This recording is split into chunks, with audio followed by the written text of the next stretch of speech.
Welcome to today's conversation. I am very, very excited to introduce Dawna and Stelio to you, the audience. Thank you both for joining me today. How are you? Excellent. Thank you, Gary. Beautiful. Thank you, Gary. Amazing. Well, look, I would like our listeners to learn just a little bit about you before we go into what I know is going to be an amazing exploration today. So maybe can I start with you, Stelio? If you could just give our listeners just a 2-minute rundown, who you are, what you care about, and what brought you here today. When you were speaking a moment ago and you said, I would like to listen something about you, I immediately thought, I would love that too. I would love to listen something about me too, which is something that I normally do not do. And actually, it's fun and useful every once in a while. So who am I? You're sure you have 2 minutes? Just a curious guy. Just a curious guy trying to be in sync in what I do with who I am. As both things evolve together. I've been working in organizational, let's say, evolution for basically all my life, since internet became something to talk about, and I was one of the kids to go and talk about it, and then through two companies, but mostly through many amazing experience with people all around the world, like Dawna, for example. That defines who I am much better than the things I've been talking about. Beautiful. Welcome. And Dawna, good to see you again. Yeah, lovely to see you. Love to be in the company of you two today. I'm really grateful. It's hard to describe. I'm with Stelio on that. Where would you begin? It's a lot easier for somebody else to do it than for us to describe ourselves. I think it's probably safe to say I've just been one of these annoying, persistent learners. You just have to, I get so excited about diving into just about anything to learn more. And that's served me. And I mean that, on every level. I mean that multidimensionally as well. So what are the things in the unseen world that we can learn from? Nature's been the source of my inspiration and my comfort for since I was a kid. So it's connection, really. That's, what it's about. So, and there's also a high level of sensitivity, which makes connection challenging. So there's a lot of things that happen in life that challenge you and have challenged me, at least. I'll be honest about that. It's like I'm challenged. And from that, you sort of look at it and go, okay, why is this happening? Why is this happening? Well, it's happening so I can become more of who I am at some level. And that's really been the philosophy behind the journey, it's safe to say. So, going back to the pragmatic aspects of what does that look like in business, it looks like how we make decisions. It looks like how we see the world. So the consciousness, the consciousness part of it is looking at things through as many lenses as we can with an open mind, toward creating unity versus separation. That's as simple as I can get it today. That is beautiful. Thank you both for those introductions. And what's making me smile so much already is like, there's no, here's my job role, here's my identity wrapped up in the work I do. It's just trying to almost stay away consciously from that attachment to, we're so brought up on it, like, I am this is my corporate job role, or I am this person. And you've just both so beautifully just really come from the inside out in terms of how you define what you're doing. So I just wanted to hold space for that for a second. I thought that was really, really quite powerful. And that sort of speaks to this podcast. So Dawna kindly joined me on Value Through Vulnerability a couple of years ago. And this, of course, is called Activating Consciousness, whatever that means to you as the listener. But that's what I'd like to explore today with both of you. You're both deep systems thinkers. You both work with organizations, but also have your own different lenses, your own lived experience, your own beliefs. So I'm just wondering if we can maybe start there. Do we actually think, and again, I'm speaking from a complete curious point of view as both of you today, a lot's shifted the last 18 months, 12 months. There's been this, we are still in this big pandemic.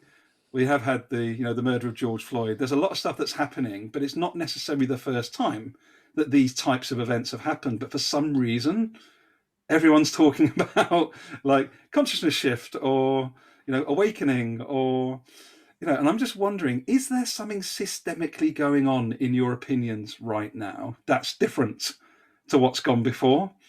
or not? And I'd just love to throw that out, maybe Donna, for you first. Is there a sense of something different now compared to your work over the 1, 2, 5, 20 years, or not? So I'm just want to throw that out there as a bit of a kernel for our exploration today. Oh, I love it. And thank you. So yeah, I think this is a very different stage we're in. And if you look at it from a long-term view, we've been heading toward this for a while, not this being definitively a pandemic, but definitely been definitively as some kind of a calling to sort of try something else. And so, when I was looking into this years ago, I was looking at Ervin Laszlo's work and bifurcation, where the trajectory and the evolutionary trajectory of systems breaks down, and so a new system or more complex can emerge. We've been on a linear one for a long time, and it's cost a lot. Planetary wise, on many levels, it's cost a lot. So socially, in economic health, there's so many places where we could be doing so much better.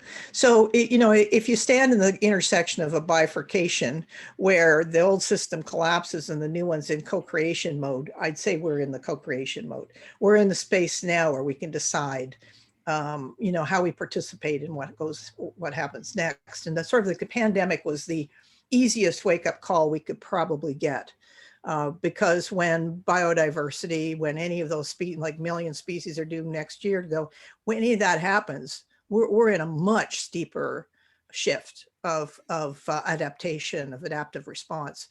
So that's the one level. The other level is that I think we've been obviously seeing things separated for a long time. And this is where all the issues around racism and all that kind of stuff comes up, that those kinds of deeper social issues come up, but they're coming up because now we can unify. We can actually say, look, we're all human, and let's work with that, because as long as we're dealing with difference as a place of separation, we're not going to do very well as a species. So it's really, I think this is the intersection where we also take things that look like they could blow everything apart and instead use them to bring it together, which is a much more, shall I say, challenging leadership role. You actually have to, it's not for the faint of heart. You actually have to step in to the deepest aspects of our character, the deepest aspects of the conversation, and learn from them and really, really dive in. So that's one way of looking at it, or two ways of looking at it. Stelio, I'm going to pitch it over to you. Yeah, I've taken the note of a couple of words you said. Actually, in the beginning, when you were introducing yourself, I found amazing that you talked about the unseen world, and then how we see the world, different ways of seeing the world. So actually, this is one of the two things that I think is happening. I'm not sure that's due to the pandemic. Actually, many of us have been feeling and even working on it for a while now. Many of us, really hundreds of people, probably thousands of people. And including, Dawna and I were doing a retreat that was planned, and it's thriving in uncertainty. And we devised that with a friend of ours, Manfred, before the pandemic. So we felt the need to talk about thriving in uncertainty well before the pandemic happened. So one thing is what is happening, I think, is new ways are emerging of seeing the unseen world. So that's actually what resonates with me in what Dawna said. So new ways of seeing the unseen. So something that normally either we gate away, we don't want to see subconsciously, or we can't see for any kind of reason, maybe just because we don't have enough energy or whatever. So one thing that is happening, and for sure has been accelerated by what happened, is this. A lot of people have been forced to look into the unseen at many levels in very many ways.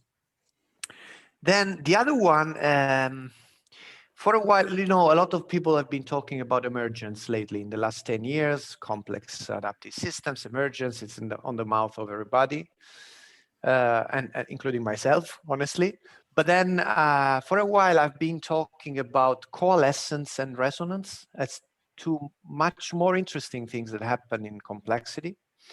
And now what I see is that transcontextual coalescence is happening. So it's maybe it's a more specific way of saying the unity. that Dawna was talking about. So contexts are coalescing. Myself, even daily, I work at home. I use that to do that too, but not the whole world. And so home, work, coalescing. So your self-view, the way you see the unseen of yourself at work and family, coalescing. And then environment, politics, genetics, economy, everything is really coming together. And what kept the stability in the last century of something, whether it's good or not, I mean, I don't care, but it was that something, was the division, was our ability and skillfulness in keeping things separate, in boxes possibly, including in the organizations. Now things are coalescing. And at the intersection between coalescence and resonance, there is this concept that I think is really interesting now, which is entrainment. Entrainment is really when the resonance of biological systems get in sync. So as these things are coalescing, they are reviewing the clock of each other into a new clock. So this is what I'm perceiving. We are reclocking all of our context into a new frequency that can only be because things are coming together. And that is sucking a lot of energy as well. So a lot of people I'm talking with, they're drained. They're not even afraid, they're just really, really tired. But they're much more curious than before. So I hear so many new questions, which I think is beautiful. Wow. My whole upper body is just going crazy. Dawna, please add. Well, I mean, this is the beauty of the riff, right? The beauty of the riff, because the other aspect that touches, that what you said, Stelio, touches for me, is, when we look at biodiversity, when we look at diversity of human species, when we look at diversity across the board, is where the unity lies. It's not in, I mean, we're moving from separation to unity or coalescence. That's beautiful languaging. Stelio speaks like a poet to me. Yeah. Every time I listen to him, I agree. I hear I agree. a poet, little less, please. So, yeah. So it's really understanding and accepting and embracing full on that every single difference that comes to the table, the way I always like to put it, is every pixel forms a piece of the picture. We each bring a piece of the truth. And what I see when we hit these collisions, where people have differences or where these issues collide full on with our capacity or incapacity to deal with them, is that's the growth space. That's the zone. That's the edge where we, to step. And so it's in the diversity that the solutions are found. It's not in the homogenizing of anything. It is found in those distinct, in the differences, but in the diversity. So I hope there's a capacity to distinguish the nuance between, judging other people for difference, because that's not useful, but working with difference as an ally to create solutions to more complex issues that we face in this world is the only option we have available. Because as long as we're busy pulling everybody apart and putting them over there and, and separating them and judging or dismissing them, we're really we're sort of sabotaging our own success as a species, I think. Which is what any living system does, by the way. I mean, we name that redundancy, which tells a lot about us. But that's life. It's not redundancy because we are not machines. It is how life deals with complexity, with requisite variety. It is differences that play in harmony. That's it, simply. Even our own body. It like an orchestra, an orchestra brings together different instruments, and you can either produce a very dissonant sound, which hurts the ears, or you can produce something that's melodic and beautiful and takes people to a completely different place in themselves in the listening of it. And I think we're aiming for that latter part where the goal is really not to see how dissonant we can create, but actually how to move it to a completely different level. There's two things, like I'm just grinning like a Cheshire cat, and I'm glad that we're actually doing video and not just audio of this one, that we agreed, because the first thing is we wouldn't have fire if we didn't have friction. we would never have had fire if we didn't have friction. And look how much has evolved because of that. So I just think it speaks to that diversity piece brilliantly. You need friction for growth. We need friction for innovation, but it's how we engage in that friction is the golden nugget. And the other thing for me that just that resonance piece, like that, what was it, coalescence? Sorry, Stelio. I felt that as you said that, and I wonder, because I've not been challenged, but I've been invited. The name of this podcast is Activating Consciousness, but I've had two separate guests now say to me, I know where you're going, Gary, but it's more a revealing, because we are already all one. We are already all conscious. So it's actually more a revealing of what's already there, rather than necessarily an activating of something new. And I wonder if that resonates or not with both, because it's, I thought that's an interesting, like, more than just words. And I just wonder if, what's coming up for you around that. Stelio, do you want to? No, go. I mean, I'll speak to it personally. I mean, I asked this question when I was looking at the Mayan calendar. So this question would have been asked in 2009, I'm guessing, way back. And I was asking, you know, what is it that activates consciousness? What the expansion of it in particular? You know, what activates the capacity of each of us to sort of bring forth our best selves into the world? And the answer was that it's like a cosmic pulse that comes in, at least from the Mayan perspective. It was some sort of, which in other words, it's like a frequency incoming, and that's going to strike. It's like a tuning fork. It's going to strike the bell in each of us differently. So that's one version of it. My own journey and experience with it has been, what's the, you know, whatever the things that happen that you would put in the category of that's the worst thing that could possibly happen. I'm embarrassed. I'm in, you know, I mean, all of these things that socially don't have acceptance around them. When those things happen to you, you go, okay, what do I do with this? Do I see myself as a victim of circumstance? Am I a victim of my own thinking? Am I a victim of my own, you know, who I am? What's going on here? And the answer has been no. I mean, we're actually, every event that shows up is a place to co-create with that event, with the universe in a way, but also with every event that shows up. So yes, there's some things you might draw to you because you've got a particular patterning that continues to you know, we were talking about this the other day. It's like going out and looking for Italian food when you've been eating Chinese all your life, and all you keep ending up in the Chinese restaurant, no matter what you do. So it's sort of saying, yeah, I don't need to repeat that pattern. I can do something else with it. And that's, I think there's a sort of an opening, as Viktor Frankl would say, there's between the action and the reaction, there's that zone where you decide. And that consciousness to decide it's a, you know, there's a mindful aspect of it too, but it's recognizing there is actually a space in there. And it's, if you treat it as a default, as an automatic thing, you'll end up back at the Chinese restaurant again. So to me, the expansion of consciousness has been probably less activated and more recognizing that I can't keep handling the things I'm dealing with the same way and hope to be at peace in the heart, hope to be effective in the world, hope to be the highest and best self I can possibly be in the world. That calls for me to be different. That calls for me to move with it, to sit on the edge, the growth edge, and really push into, or sorry, not so much push, but more just, you know, flow into a new space with it.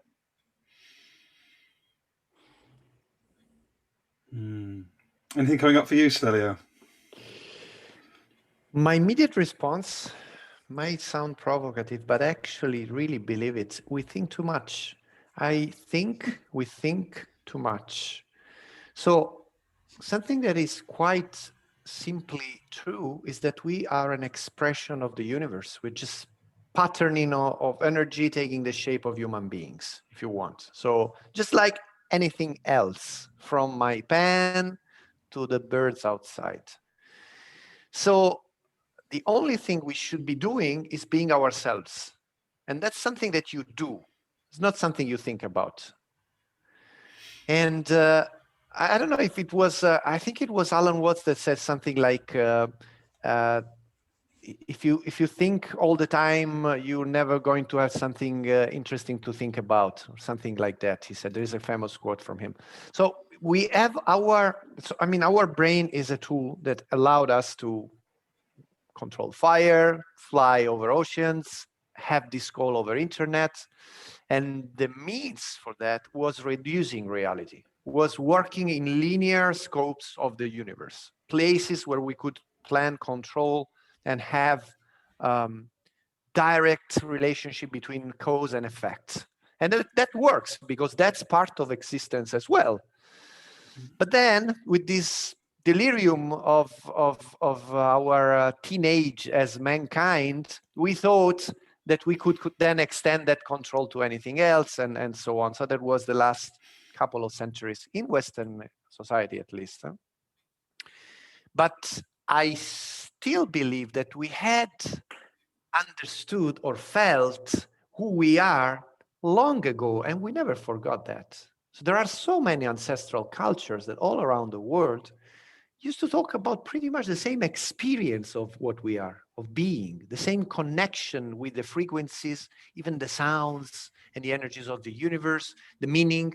So that's the place where songs come from before you write them. So we have this, it's not, even David Bohm speaks about it. It's even science, this source that this, what we have, the pattern that connects based on said, what we have in common with the bird, with the flower, and you just can access that.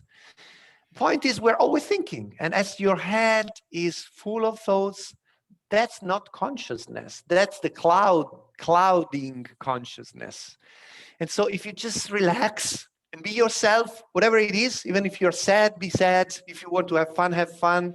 If you think it's good to expect to follow the expectation of your parents, just do that and you will crash your head against the wall. And that's part of who you are as well. That's just what is needed. No more than that. Just drop this idea that things are what we believe they are, and they should be what we want them to be. That's the pattern of the last couple, 2 or 3 centuries in Western society. And that brought us to think so much that we don't even know any longer who we are. I love this so much. And again, honestly, like my whole body's just like on fire with you two today. So thank you. What you spoke to brilliantly, and again, this is new for me, Stelio, honestly. But as you know, I work in the chemical industry, one of the most extractive industries on the planet in terms of taking stuff from the Mother Nature, turning it into stuff, and then us not generally doing a good job with that product at the end of its life. But you're still in time to change job, huh? Life is long. There's that, but there's also actually being the change from the inside out. And that's part of what I'm thinking is actually, how do we raise the level of consciousness in an industry sector that touches every part of our lives?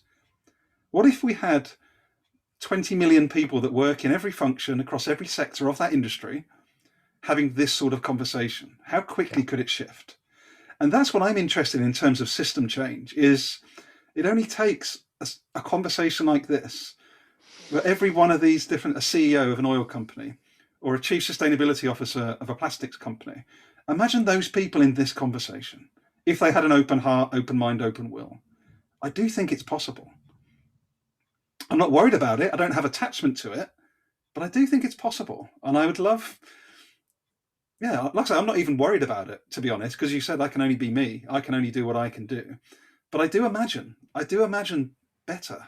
And is that just a complete fallacy, crazy thought process? Well, who knows? Let's ask the Beatles. But what I can say is that one of the biggest separations that we have brought in this century is the separation between me and us and we. And we, not just humans, all the rest. So it's this thing that it's not easy to live both realities at the same time. So you are individual, but at the same time, you are not. This is a little puzzling. But when you had the different kind of daily life, much more community driven, much more shared, it was a normal daily experience to be both yourself and your tribe and your family. With separation, we created that void. Now what happened in that void, that we have filled up the void with our own ego. An ego is like a baby. So it is good. I mean, we need that. But if everything, it's like when you just have one baby and has your attention all the day, you're spoiling him or her. You're creating problems. In other situation in which, for example, in a tribe, so the ego is much more tamed and blended with the being, the togetherness of being. Now, what happened in some industries, like chemicals, there's a lot of good coming from there. So we are alive also for chemicals, so because of them. But also venture capital, or you can name them. I mean, I've studied aerospace engineer, so ego there is skyrocketing, literally. And what happens in these places is that the ego explodes and starts to look for recognition on one hand and prizes on the other, material, things. And there is no stop for that. Now, the point is that most of those things are scarce. So you start to compete from them. And it's very hard to stop that, because your ego starts to want more acknowledgement, more money, more resources, more acknowledgement. And that it's very hard to stop with a conversation, I've learned. So that's a question that I ask myself as well when I work in organizations, because, the upper you go in the pyramid, the bigger is the ego. It's pretty much, otherwise you don't get there. So it's in general, I'm generalizing, of course. And so I have the same hope as you. When I wake up in the morning, I've seen nucleus of different worldviews to spreading in organizations. But I don't know if ultimately those people will have to change and go and work in another place, or the organization will deeply change her own identity, because I strongly believe that as any organism, an organization has an identity, and the identity preserves her own continuity. So it's very hard. I think we're going to have to wait for a new generation of organization, which actually has begun, and the old to just fade out. And then maybe we wouldn't even talk about industries in the same way anymore. In 15 years, it's going to be another world. And so the new generation, then yes, I'm quite sure that would be radically different. But these ones and the current industries, I won't stop, but I don't think they're going to change. I love this. I want to come over to Dawna, but so as I've been diving into the regeneration space, which has been quite a new learning space for me, I think what you're speaking to powerfully, Stelio, is the decay. Certain mindsets, certain beliefs, certain people, quite literally, figuratively, and spiritually, are going to have to decay to allow to be the nutrients for the new. And maybe that's what we're seeing, is this sort of, that we're at that part of the cycle. Maybe we're at that growth stage. I don't know, Dawna, what else is on your mind right now? Well, compost is coming to mind, to be honest. It's just that idea where the old becomes the compost for the new.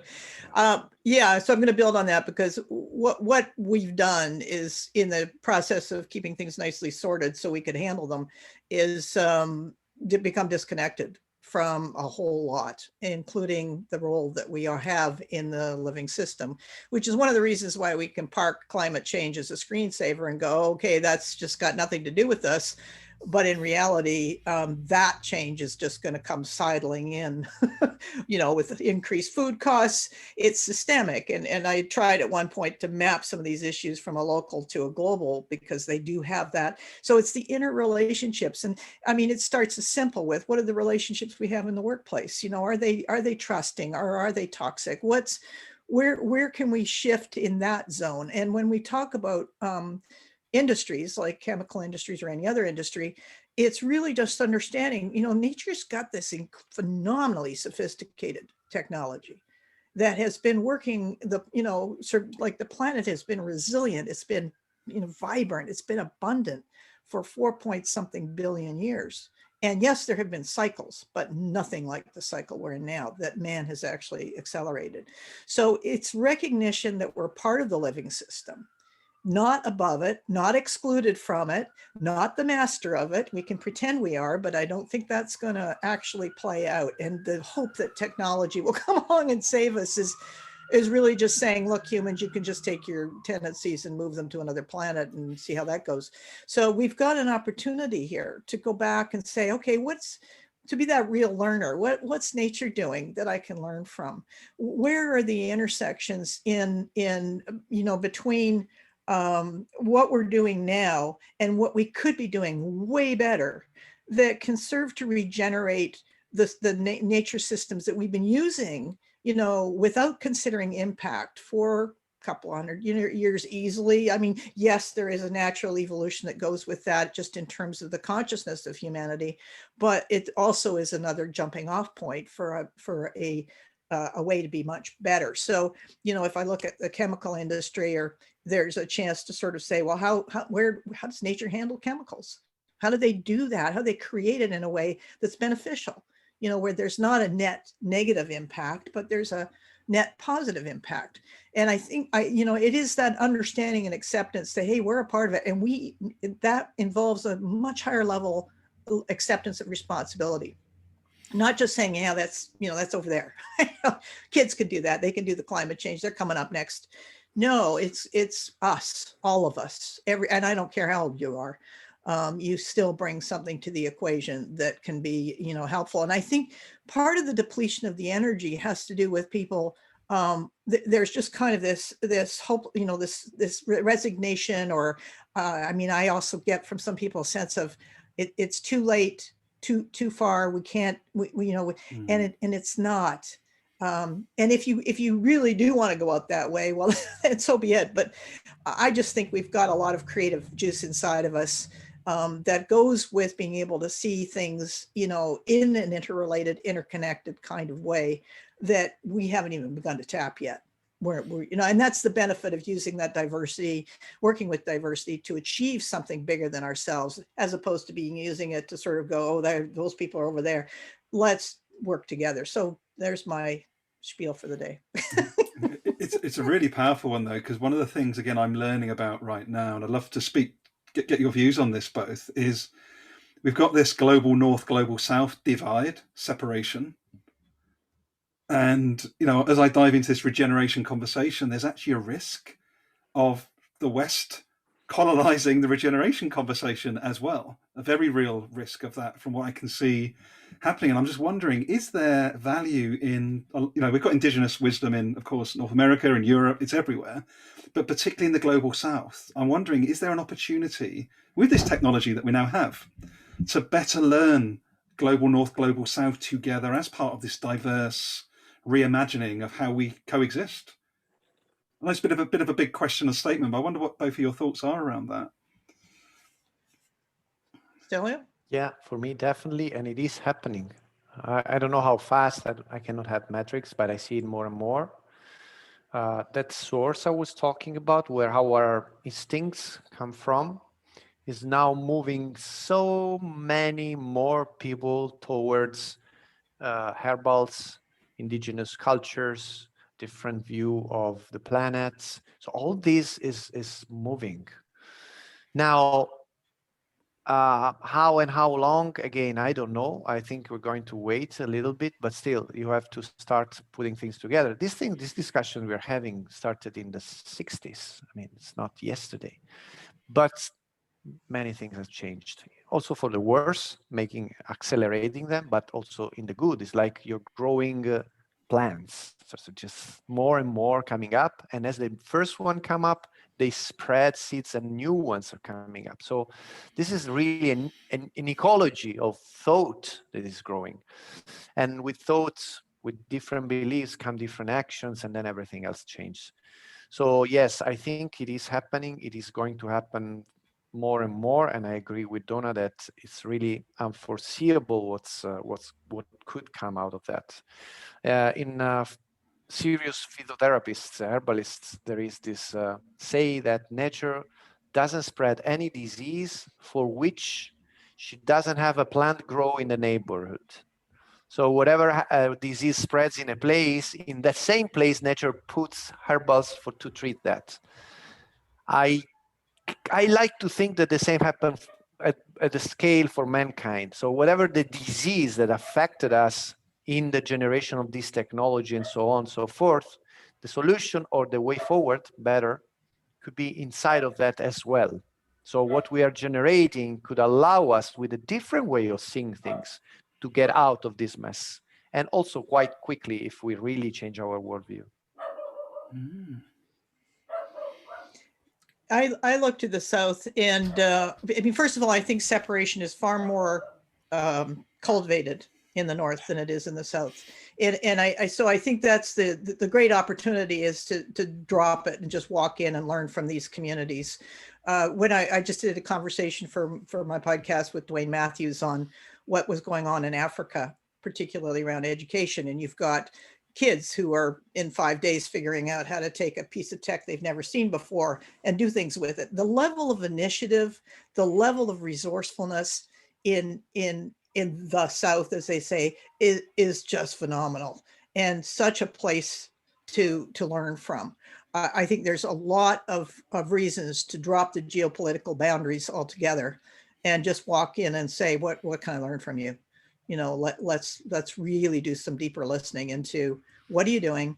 You know, kids, like there were a couple of kids, when I wrote up a proposal for the Global Challenges Foundation a couple of years ago, there were 2 young women in Nairobi in Kenya who couldn't buy what they needed for their monthly menstrual cycle. So they invented a company around it. They were 14 and 15 years old.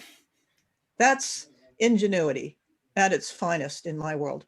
And so I think we need to just kind of drop our arrogance around who knows what, you know, going back to what Stelio was saying about thinking, just drop the arrogance around what we think we know, and walk in and listen and learn and ask and observe and see and then ask. I think there's just a huge opportunity for us all to collectively expand in that area, in those conversations, in that connection, in reestablishing those connections between people. The other thing is that the indigenous people, these small communities are happy.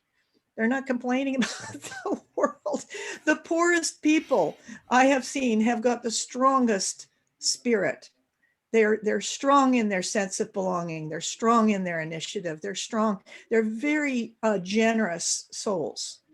And I think that's a place for our own evolution to visit and expand with as well. Yeah, I didn't speak to the north-south point because I'm part of that discussion. I mean, I was born in Sicily. It's basically the edge to what you would call the south of the world. So totally agree with what Dawna said about it. Yeah, it's so lovely, and I want to speak to so Dawna, what you just shared about that sort of belonging and local community. So my only first-hand experience, although I want to get more of this over time as I get more conscious, is I was in Africa with the Masai Mara tribe when I was over there on a holiday. But the warmth, the genuine, and it wasn't just a tourist trap. Like literally, come in, here's a mud hut, meet the family. You can feel connection. And I think I remember that experience so clearly. Yet we're now in a situation, interestingly, where we're trying to reverse engineer diversity, equity, inclusion, and belonging. When it's actually, I wrote a piece a while back, like inclusion is innate. It's an innate state before we overthink our way away from it. Exactly. So I'd love all this sort of exploration. It's just like, we've got it all waiting for us. Like, just stop overthinking it and getting in your own way. So I love your point about thinking, Stelio. Honestly, it's really, and community. I mean, all these these cultures, however you want to call them, they still live in a way that daily relate to everything around, from your family to the nature.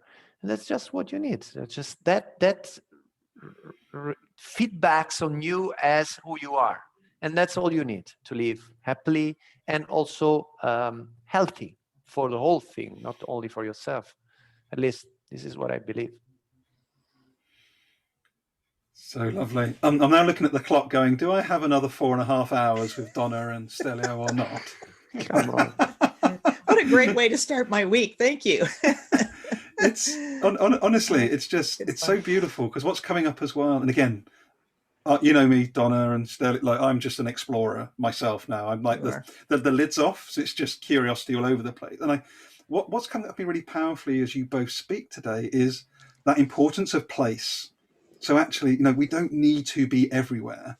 like actually that your immediate tribe, your immediate community, like there's a lot to be gained from connecting to ourselves and those in our immediate vicinity without worrying about having to be connected to the person 100, 1,000, 10,000 miles away. There's so much more we can be doing in our almost like micro area. And that's something I don't always think about, is actually my neighbor and my neighbor's neighbor. You know, what are they dealing with? How can I help them? You know, you've really got me thinking about that place element. Yeah, I think that's really true. But I also, as being a world traveler a couple of times around the world and so forth, and just, camping in the Masai Mara and a number of other places, one of the things that I realized makes everything richer is the diversity of worldview you run across.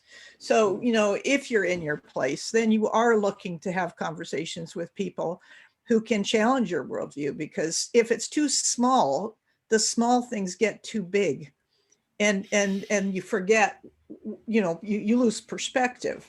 So there was just an example. I live in West Vancouver, and there was during the pandemic, there's a guy who had written in because the dandelion exterminator had left a dandelion behind, and he was very upset.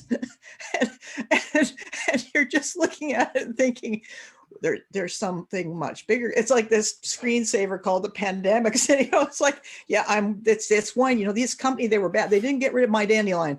I'm like, oh my gosh. So I think this is where small spaces can really be too insular and help, people think that small things are way bigger than they actually are, and actually to learn to respect what those small things are instead of trying to exterminate them. So this is the place where we can actually, push the edges a bit. I know I would not be thriving were it not for my global community. So there's a nice balance to be struck there, between being in being in community, having that sense of belonging, but actually being challenged in worldview by having different conversations that make me think, or make me just kind of go, okay, that's cool. That's a different way of seeing it completely. And I appreciate that. Well, if you think about it, I said earlier, the teenage of humanity. If you think about it, doing big travels is one of the passage rituals in so many cultures, including our own at the end, even modern ones, to move to adulthood. Exactly for what you're saying, you just move out of your normal views of things. You have to play a different game and so on. And so maybe as a humankind, since as I said in another conversation with Dawna a couple of days ago, I believe that if the universe took the chance of birthing such a species as we are, then we must be of some use to the whole. Otherwise, the universe just got crazy completely, which is possible, who knows? But maybe all we have done with technology was meant, or at least was useful, to get us to a point in which we can really have a different view of things, because we can really know what's going on in Africa, what's going on in everywhere. And you have the opportunity, if you want, to look at things in a very different way, and then stay and connect with your local. It's a both and, absolutely. But maybe all of these is opening up ways of seeing that replace and maybe bring at a next level, who knows, of consciousness. I mean, Marshall McLuhan spoke about it so long ago, probably with psychedelics, which is good. What was the ancient way of being humans, to be connected with the whole? Now it can be much richer, much nuanced than before. If we recover what we had and add on top the possibilities we have today, just imagine that. It's beautiful. Oh, so beautiful. Right. I'm going to take us to a natural end, I think, because I will otherwise dominate the rest of your Mondays. And with me. Why not? I would love to leave you with, first of all, how can people find you, but also just one invitation, not in a piece of advice, but what's one invitation for those people that have kindly joined us today, something to think about as they go into the rest of their day following this discussion. So Dawna, how can people find you? And also just one invitation would be great. Probably find me on LinkedIn at DAWNAH Jones. That's one easy way. I'm refurbishing my website, so I wouldn't use that right now. It's a bit messy. So that's probably the easiest way, or on Twitter at EP DAWNA_Jones. With respect to opportunities, there's two. I'm going to offer two things. One is wherever in your life you have someone who you have taken issue with and put them out there, just ostracize them, dismiss them, marginalize them, whatever word you want to use. Set up a coffee time with them to find out why you are where you are in this place and space and time. Because that's the opportunity, is to really just learn. We're looking, I think, to build some empathic bridges. And that means bringing compassion to situations where there is dissonance, because that takes a lot of energy. And the process of healing that will restore that energy. And I would do exactly the same thing with anything in nature. Like I see extermination things, trucks driving around in this neighborhood, and it just breaks my heart, because we're in their neighborhood. We're in the neighborhood of the skunks, the raccoons, these animals that, and we're the ones that are trying to get rid of them. That's disturbing to me. So it's really just looking at the smallest thing that you have in your yard and growing some respect around it. That would be, for it. What's its role? Who am I in relationship to this little guy, this creature, this ant, or whatever it happens to be? So that's that. And then with respect to the pandemic, this is 3. With respect to the pandemic, it's looking at the pandemic as a wonderful, perhaps challenging, but that's, anything worth doing is going to be a little bit challenging, but a place to sort of expand how you see things and shift it out of we're a victim of a virus. No, actually the virus is empowering people to step into that uncertainty, the unfamiliarity, the ambiguity of the future, and co-create it for something better, designing something better. I think that's the other space. Thanks for asking, Gary. Beautiful. Well, let me start there then, because what I would tell people is that there is work to do. There's work to do.